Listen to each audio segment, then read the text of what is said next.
सद्गुरु देव की दया, संत समाज की।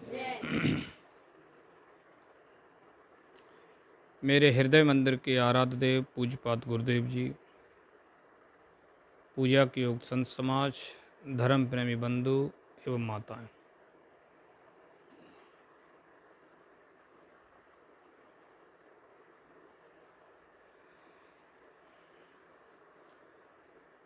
संसार में लोग चर्चा किया करते हैं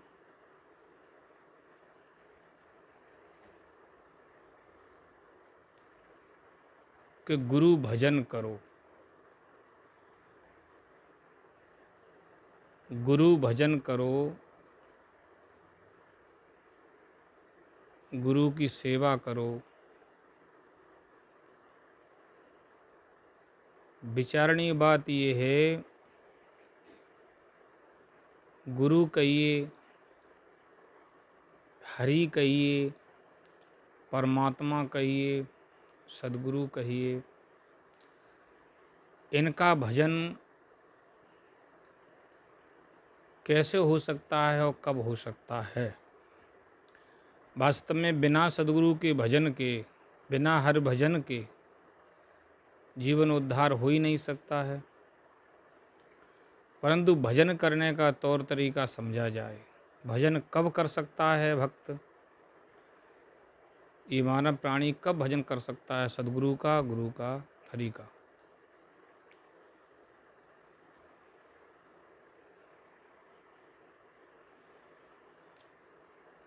तो सद्गुरु ने, संतों ने अपने विचार को रखा, और विचार है सार।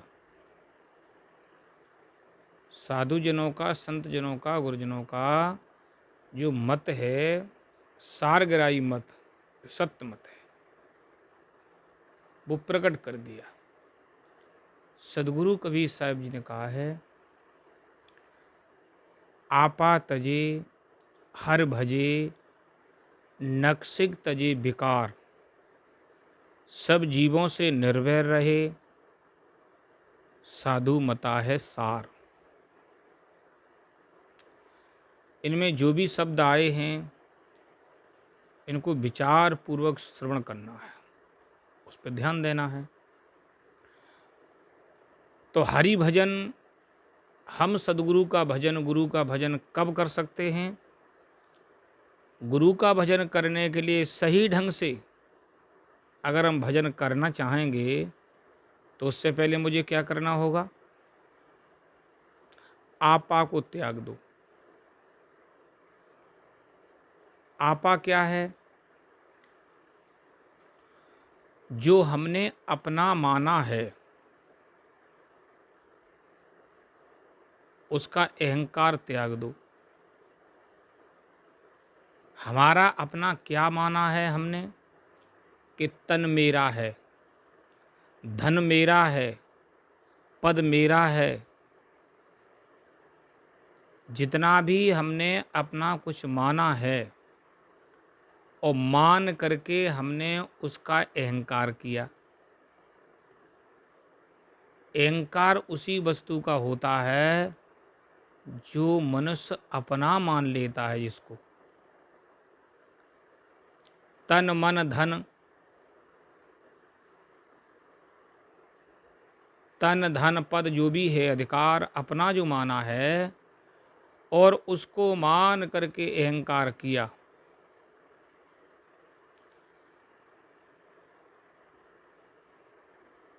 साहब जी कहते हैं उसको त्याग दो। क्योंकि जो अपना नहीं है उसको मानना, ये अज्ञानता है, और मान करके उसका अहंकार करना, ये और बड़ी नासमझी है, अज्ञानता और बड़ी। क्योंकि हमारा तन नहीं है अपना। सद्गुरु कहते 5 तत्व का पूतला मानुष धरिया नाम, एक कला के बिछड़े बिकल हो सब ठाम। ये 5 तत्व का पुतला है, पंचभूत, ये शरीर, इसमें मैं स्वयं इसमें विराजमान हूँ, चेतन जी अविनाशी रमैया राम के रूप में।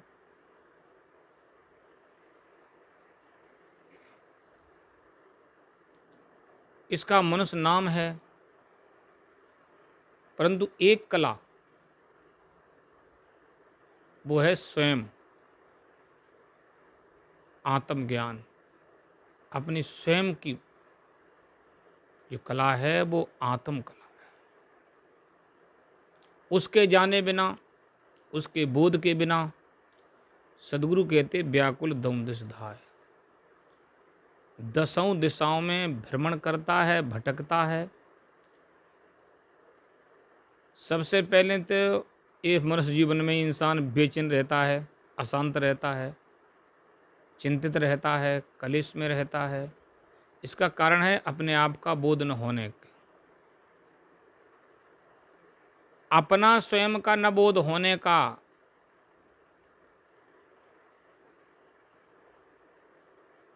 भटकने का, पीड़ित परेशान होने का मेन कारण अपने का बोध न होना, अपने आप को न जानना। और अपने आप के बोध के अभाव में ही इंसान दसों दिशाओं में भटकता है। कोई चारों धामों में जाता है, कोई सात पुरियों में जाता है, कोई नाना प्रकार की तीर्थ यात्राओं में चक्कर लगाता है, जगह जगह देशाटन करता है। और जहाँ भी जाएगा अपने आत्म स्वरूप के बोध के अभाव में कहीं भी जाए, सदगुरु कहते हैं व्याकुल रहता है, अशांत रहेगा, बेचैन रहेगा। व्याकुल, विकल, बेचैन, अशांत रहेगा। वो चाहे घर में क्यों न बैठा हो, अपना काम काज कर रहा हो, चाहे कहीं बाहर गया हो, कहीं भी जाए, वो अपने स्वरूप के बिना परिचय के, अपने आत्म ज्ञान के बिना, आत्म स्वरूप के बिना परिचय के ये मनुष्य भटकता है, जीव भटकता है। तो अपने आप की परिचय के लिए हमें सद्गुरु की सेवा भक्ति करने की आवश्यकता है, जिससे हमें सच्चा बोध हो, सच्चा ज्ञान हो और हमारा भटकाव खत्म हो जाए। इसके लिए सद्गुरु के शरण में आता है प्राणी। सुझाव देते सद्गुरु भजन करो, सद्गुरु का भजन करो, संतों का भजन करो, तब तुम्हारा जीवन उद्धार होगा। पर सद्गुरु कहते आपा तजे। सद्गुरु का सही तौर तरीका का भजन करने का जो तरीका है, तो उसके लिए सबसे पहले आपा को डाल दे। तन का अहंकार घमंड त्याग दे, धन का अहंकार घमंड त्याग दे, पद का घमंड अहंकार त्याग दे, क्योंकि जो भी कुछ है वो तन से ही लगा हुआ है। जब लग बोला तब लग डोला, तब लग धन व्यवहार, ढोला फूटा बोला गया फिर कोई न झांके द्वार। जब तक बोलने वाला चेतना विनाशी आत्मा है, तब तक नाना प्रकार से डोलता है, आदान प्रदान करता है, बहुत प्रकार से अपने कर्तव्य करता है, क्रियाकलाप जो भी है। पर बोलने वाला न रहा तो व्यवहार कहाँ। साहब जी कहते हैं शरीर का अहंकार त्याग दो। शरीर तुम्हारा नहीं है, शरीर 5 तत्वों का है। हाँ, ये साधन है जो मिला है आपको। संत कहते हैं साधन का धाम मोक्ष का द्वार। ये साधन धाम मोक्ष का द्वारा, पाए न जे परलोक समारा। साधन का धाम मनुष्य शरीर है, मोक्ष का द्वार भी मनुष्य शरीर है। इसी से हम साधना भक्ति कर सकते हैं, संत सेवा कर सकते हैं, परमार्थ परोपकार कर सकते हैं, जो भी करने योग्य उसको कर सकते हैं। वो साधन है, मुझे मिला है। पर ये उत्तम साधन पा करके इंसान यदि नहीं करता है तो दुर्भाग्यशाली है। समय व्यर्थ बर्बाद करता इंसान अपना अमूल्य मनुष्य जीवन, अमूल्य साधन का जो वास्तविक शांति का, मोक्ष का, कल्याण का जो द्वार है, कल्याण का साधन है, परम शांति का जो साधन है, उसको व्यर्थ बर्बाद करता है। इसके लिए तो ठीक है, अहंकार करने के लिए नहीं ठीक है। अहंकार करना तो साहब जी कहते पहले आपा को त्याग दे। गुरु का भजन करना चाहें तो उस सही भजन यही होगा जो हम आपा को डाल देंगे, अहंकार को तोड़ देंगे, घमंड को खत्म कर देंगे। हर भजे हर नाम सदगुरु, हरि को तब ढंग से भज, गुरु को सही ढंग से भज, और वो ही भजन है। सब तरफ की भगदौड़ खत्म करना ही सच्चा भजन है। सदगुरु में सच्चा लगाव, सदगुरु में सही निष्ठा, सदगुरु में सही आस्था और परम जिज्ञासा के साथ, निष्ठा के साथ उनकी तरफ अपना ध्यान, उनमें अपना लगाव, सेवा, सत्कार, सम्मान, और सबसे बड़ी बात है सेवा की उनके वचनों का जीवन में चिंतन करना, उनके वचनों को श्रवण करना और श्रवण करके निध्यासन करना, जीवन में अनुसरण करना, ये सबसे बड़ी सेवा है। सदगुरु के वचनों को सही ढंग से श्रवण करना और श्रवण करके जीवन में उतारना ही सच्ची सेवा है। और यही है भक्ति। भजन का मतलब है ये भजन, यानी सदगुरु की सेवा भक्ति और उनके बताए हुए मार्ग को छोड़ करके न भगना। भग मत। साहब जी कहते जो भी हमारे निर्णायक वचन हैं, निर्णायक शब्द हैं, उसको जीवन में श्रवण कर और उतार। उन शब्दों को छोड़ करके सुन करके भटक मन जाना। जिसके लिए साहब जी ने कहा शब्द हमारा तू शब्द का सुन मत जाओ सरक, और जो चाहो निज तत्व को तो शब्द ही लो परख।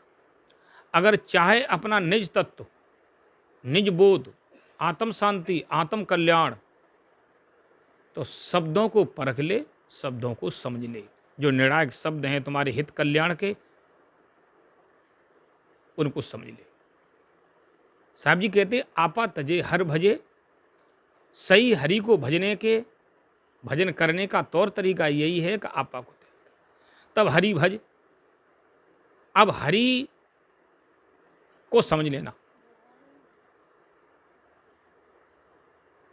सच्चे विवेकी सदगुरु की संगत के अभाव में हम अपनी मन कल्पना से हरि हमारे कोई ऊपर है, परमात्मा हमारे कोई ऊपर है, कहीं नीचे है, कहीं पूर्व पक्ष में है, ऐसा नहीं है।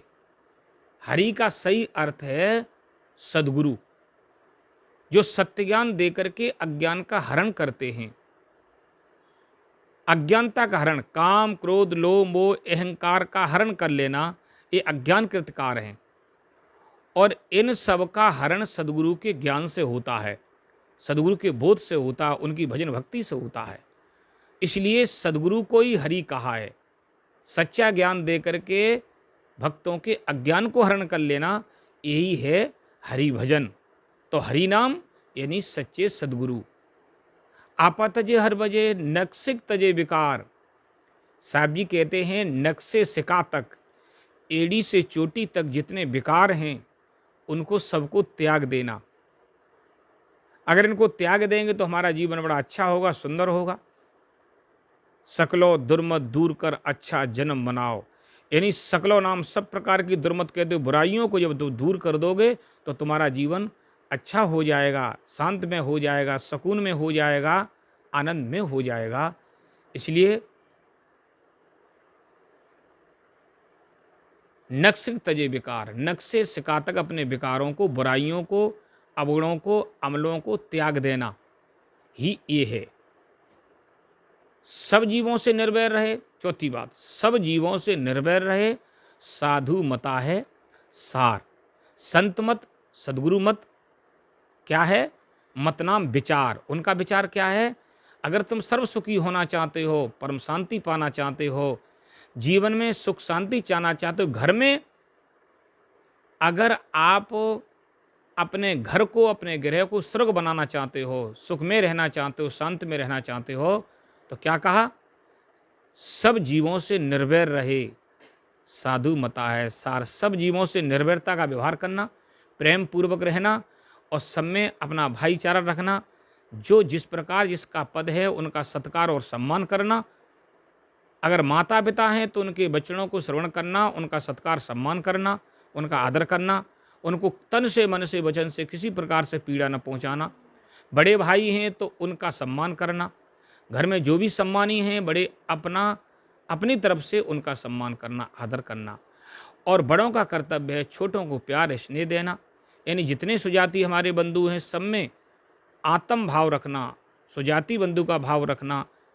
ये सद्गुरु का सुझाव समस्त मानव बंदियों के लिए कि जीवन में अगर सुख शांति चाहते हो, परम शांति चाहते हो, तो इस मंत्र को जीवन में अवश्य उतारें और नित्य मनन करें और जीवन में अनुसरण करें। ये है जीवन का सार। जो भी अपने जीवन में इस सार को ग्रहण करना चाहेंगे, करेंगे, तो उनका जीवन धन्य हो जाएगा, उनका जीवन उद्धार होगा। बोलिए सद्गुरु देव की, संत समाज की, भक्त समाज साहेब।